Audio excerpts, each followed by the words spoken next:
Ciao, Ciao Elena, come ti chiami? mi chiamo Eivind, Da dove vieni? io vengo dalla Norvegia, da Oslo, la capitale della Norvegia. Perfetto, hai sempre vissuto lì? Non sempre, ma per tantissimi anni, per forse 30 anni. Alla tua casa ormai. Sì, sì. E che cosa fai a Oslo? Io lavoro come statistico in Mhm. un istituto statale che fa ricerca sulla salute dei lavoratori. Perfetto, ti piace questo lavoro? Sì, sì, sì, sì, sì. Ah, Sì, così così. no, no, sì, mi piace, i miei colleghi sono molto simpatici, mi piace molto. Purtroppo in questo periodo non posso andare al lavoro, devo sempre stare a Mhm. casa, ma mi manca molto. Certo, sì, la pausa con i colleghi. Sì, sì, perché anche io vivo da solo qui, allora anche forse si sente ancora più forte questo bisogno. Sì, questo ti senti un po' solo a volte. Sì, sì, allora per questo fa anche bene parlare con te ogni tanto.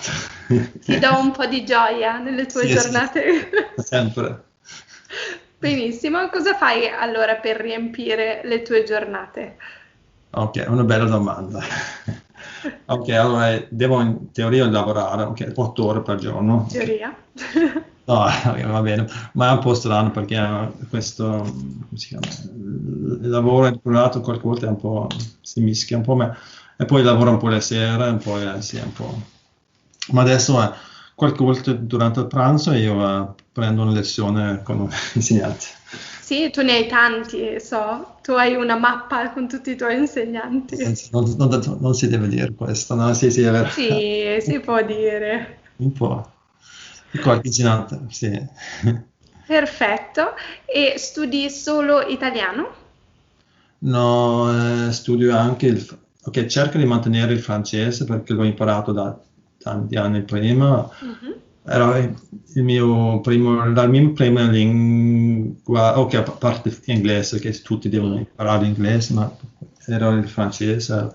Avevo una grande passione per il francese per 20 anni e poi alla fine si sente anche il bisogno di imparare qualcosa di nuovo nella vita. Allora, l'italiano è sempre stato in qualche parte del cervello per Mhm. qualcosa di un po' di esotica, qualcosa di bello, bella, allora, e poi un giorno, forse 10 anni fa, ho visto un annunzio per un corso Mhm. qui vicino. Allora ho pensato, ok, posso provare. Sì. Sì, allora è stata un po' esperienza bella, anche un po' strana, per me questa è un po' piccolo, ma a parte di questo momento ho cominciato un po' a imparare italiano, ma per i primi 5-6 anni l'ho fatto, è un po' approccio, un po' non così comunicativo, Ok. ho letto un po' libri di grammatica, ho coniugato i verbi. E cose divertenti. No, non molto divertente. Mi ricordo di aver seguito un corso di grammatica all'università. Io non potevo parlare quasi una frase, allora Oh. era una cosa molto spaventosa, perché era bravo a coniugare i verbi, ma non potevo veramente parlare. Mhm. Allora ho cercato con questo e poi mi sono un po' deluso di tutto italiano perché penso, ok, questo non è per me è troppo difficile Mhm. questa lingua. Allora un po' abbandonato l'italiano. Allora, e poi una mia collega ha detto, forse tu puoi provare Duolingo. Ok. Avevo già provato Duolingo per francese, mi sembra molto banale, un po' Sì, stupido. sì, Ma sono d'accordo. l'ho provato con l'italiano, infatti era perfetto perché potevo costruire qualche frase, allora era molto facile farlo, potevo farlo era un po' divertente, come un gioco. Sì, L'ho fatto per un mese, ho fatto tutto questo corso di Duolingo, sì, era molto, perché alla fine, tutto. sì, un po'. Eh, Wow. sì. Allora, sì, non so da dove, ma ho sentito questo cosa di Italki. Mhm. Ma avevo un po' di paura, non so perché, ma ero, comincia a parlare con qualcuno lì in mia presenza, deve essere un po' pericoloso. Allora Pericoloso. ho esitato un po', un mese, 2 mesi, e poi ho preso coraggio. Bravo. Ma era difficile trovare insegnanti perché erano così tanti. Sì. Allora ho cercato, ho visto tutti gli insegnanti, ho scritto per ognuno, ho guardato il profilo, il video, e poi io sono una persona che io odio scegliere tra... Hai fatto tante ricerche prima di decidere pro e contro di ogni insegnante. Alla fine ho dovuto scegliere. Allora, questa insegnante io ho ancora lezione con lei dopo più di 4 anni, 4 mesi. Fantastico. Mm. Benissimo. E com'era andata questa prima lezione? Ero molto nervoso, infatti, Sì. e non parlavo così bene italiano a queste epoche. Il mio italiano Da Duolingo. era un po' di Duolingo, forse il livello comunicativo e forse il livello A1, A2, non so, ma forse grammaticamente era un po' più alto, ma poi ok, prima ho fatto soltanto lezioni con questo insegnante, e poi dopodiché ho pensato forse poi ancora un'altra, e poi ancora un'altra, poi un'altra, e poi ti hai incontrato te, forse non se mi ricordo, tu ti ricordi? Sarà passato più di un anno, secondo me, no? Sì, era a dicembre, penso, prima in Italia. Ah, wow, un anno quasi e mezzo? È un fantastico piacere parlare con te sempre. Grazie, grazie. No, comunque, quindi poi ti sei concentrato più sulla comunicazione. Hai capito che fare solo grammatica o solo Duolingo non era molto utile, e da quando hai iniziato a fare invece comunicazione sono cambiate un po' le cose. Sì, molto. Sì, è anche veramente un gran piacere. Non mi sembra che io impari, lo faccio soltanto per piacere. Sono d'accordo, anche io ho usato Italki come studentessa, e proprio questo mi piace, che non è come fare lezione a scuola con un insegnante, ma è come chiacchierare con un amico, e questo mi diverte, mi piace molto, è facile imparare così. Sì, sono d'accordo.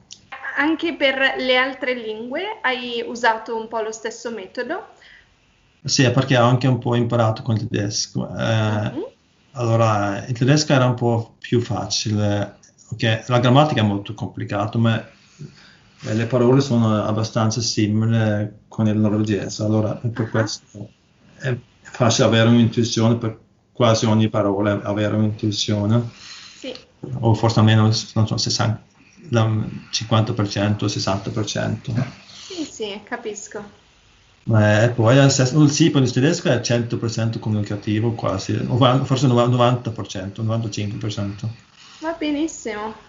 Ok, ci sono anche altre app o altri programmi che utilizzi in questo momento o hai usato nel passato? Sì, ma non sono mai veramente contenti con questi app, perché ho provato un po', ma sì, ho usato Babbel, Busuu, ma ok, va bene, ma ok, forse sì.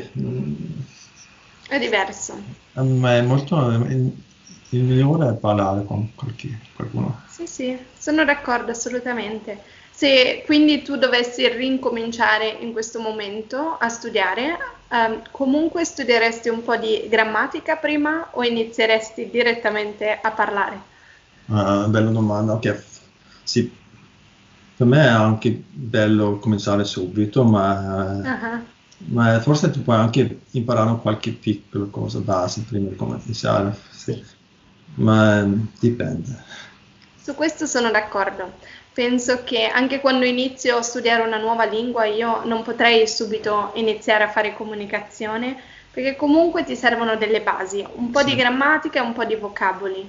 Per esempio lo spagnolo è un po' strano, dopo aver imparato, io non parlo spagnolo, non ho ancora cominciato questo, ma io qualcosa mi diverte a vedere questo profilo, questa presentazione su iTalki in spagnolo. Sì? Io capisco quasi tutto, ma io non posso parlare niente, ma è così simile all'italiano. Sì. Che in quel caso forse era ancora, loro potevano parlare spagnolo e spiegarmi, e forse con un po' di, non so, inglese, italiano, allora è possibile, ma C'è qualcos'altro che vorresti dire, consigli che vorresti dare? Divertirsi. Divertirsi, perfetto, sì. È anche possibile imparare una lingua anche quando non sei più giovane. Bravo, questo è importante da dire. Mm, Bravo. Perché mm, tante persone pensano, oh no, non sono più giovane, non posso impararla, non voglio sì. farlo. Non è- Era quella poliglotta che ha cominciato a imparare tante lingue dopo aver compiuto 60 anni, penso. Mhm. Bello, vedi? Ma sono d'accordo su questo. Ovviamente ci vuole più lavoro, ci vuole più impegno, ci vuole forse un po' più tempo, assolutamente, Sì. ma non significa che non sia possibile. No, no, si deve un po' avere un po' la passione, Sì, l'interesse. assolutamente sì. E pensi che sia utile anche avere almeno imparato una seconda lingua quando si era più giovani, più piccoli? Sì, sì, forse questo rende tutto più facile, vero? Sì. Perché questo è vero. Sì, sì, ho letto che quando impari una lingua da bambino, questo aiuta, una seconda lingua, questo aiuta a sviluppare una parte del cervello che poi sarà anche più utile più avanti se Sì, decidi di imparare altre lingue dopo. sì, sì, è vero. Sì, non ho pensato a questo, tu hai Sì, è vero, sì, sì. e mi Mm. piace, mi piacciono gli studenti quando anche magari sono un po' più grandi, ma non si fermano, decidono di imparare nuove lingue, mi piace molto. C'è un aspetto in particolare che ti sembra particolarmente difficile dell'italiano? Eh, vabbè, all'inizio era che non esistono questi pronomi personali, io, non si, che esiste ma non si usa, si dice Ah, senza. ok, sì. Però all'inizio era che era un po'. Per questo mi sbaglio qualche, perché anche se scrivo io sbaglio prima e terza persona. Ah, È un po' strano, ma io lo faccio comunque. ok, Sì, perché interessante. quando siete io non può dire io era, ma quando soltanto mette questo io diventa un po' più. Complicato. Non so perché, ma. Ah, interessante, nessuno ha mai risposto questo, quindi bello. Beh, ti ringrazio per aver accettato di fare questa intervista. So che eri molto nervoso, ma sei andato benissimo, quindi grazie Grazie a te, Elena. e a presto, alla prossima. A presto. Ciao. Ciao.